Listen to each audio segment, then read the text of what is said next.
Good day and welcome to Broncos Storytime. Today's true story is entitled The Hang Glider. Our story starts in Clydach Vale in the Rhondda Valley and stars local celebrity Colin Davis.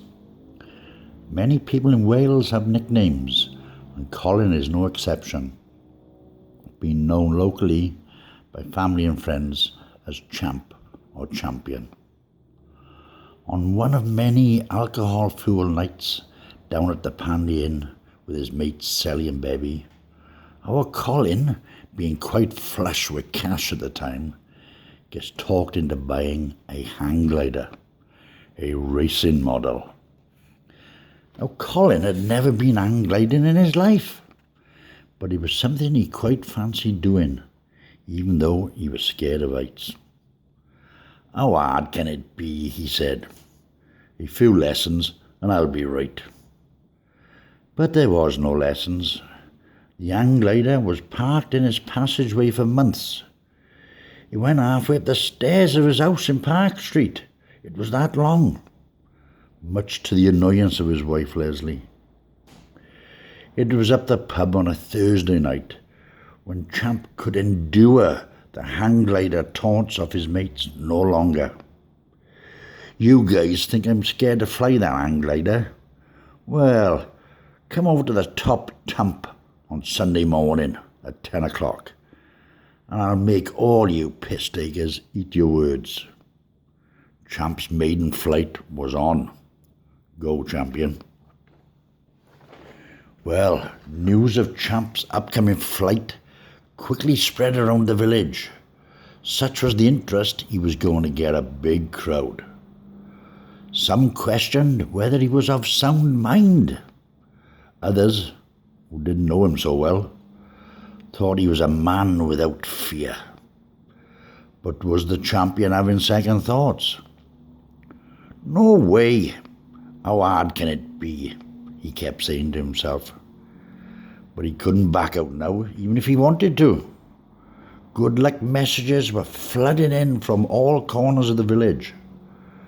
People were charging their camcorders and getting new batteries for their cameras. There was going to be a big turnout. Go, Champion. Saturday night, our hero was having a few ciders in the top club, building up his courage for the next morning's flight, when someone shouted into the bar, "Phone call for Colin Davis." Champ walked to the phone booth to take the call. The unfamiliar and official-sounding voice on the other end confirmed Col's identity and said he was from Cardiff Air Traffic Control and that they had heard of his planned flight the next morning, and as there would be commercial aircraft in the area at the time, they needed to know at what altitude our hero was going to be flying at. "Oh, I'm not going to be flying very high, mate," was Col's reply. "Certainly not up where the planes fly." After giving further assurances regarding altitude levels, the call finished and Colin walked back into the bar. "Who was that, Champ?" his mate Sally asked him. "You won't believe this, boys," Colin said to his silent bar. "But someone from the village must have told Cardiff Air Traffic Control about my flight tomorrow, and they was just checking how high I was flying. I told him I'm only going up about 40 or 50 foot, mate, so no problems for planes in the area." There followed a moment of silence. Then the whole bar erupted with laughter. The Champion had been set up, and he fell for it. Cardiff Air Traffic Control. Yeah, righto. He'd been set up. Hook, line and sinker. Go, Champion. Saturday night became Sunday morning. The big day was finally here. Champ and his mate Stevie Doggs carried the glider over to the top tump. opposite the old pub in Clydach and started setting it up. A large crowd with video cameras were already waiting at the bottom for the upcoming historic moment. Champ taking his maiden flight. He was almost ready. Stevie Doggs had strapped him in, and our call was hanging on tightly to the bar at the front of the aircraft. He didn't know what he was supposed to do with it, but he was hanging on to it regardlessly. He looked down at the crowd below. Gee, that's a long way down, he thought, as doubts entered his mind about the wisdom of what he was about to do.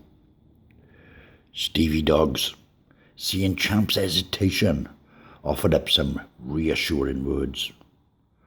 "Go on, Champ, you can do it."